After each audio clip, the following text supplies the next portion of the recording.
You've probably heard the famous story of David and Goliath. But how tall was Goliath really? Was he a towering giant of almost 10 feet tall? Or have we misunderstood the text? The Bible says in 1 Samuel 17 that Goliath stood 6 cubits and a span, which most people calculate as about 9 feet 9 inches. But it turns out not all ancient texts agree.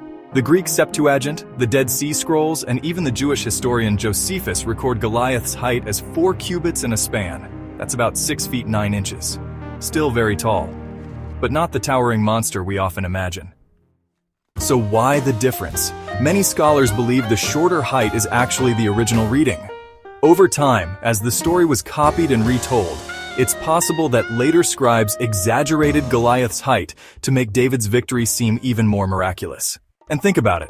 In a world where the average Israelite man was maybe 5 feet tall, a 6'9" warrior would already appear massive and intimidating. And there's archaeological evidence that backs this up too.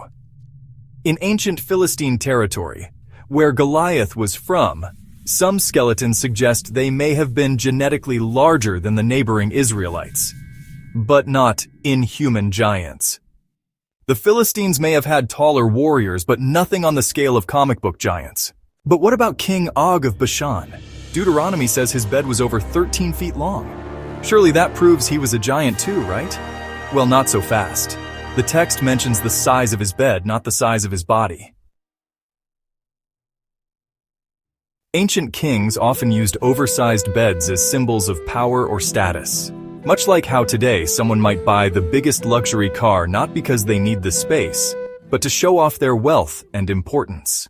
In the end, the Bible isn't giving us a biology lesson about monster-sized humans.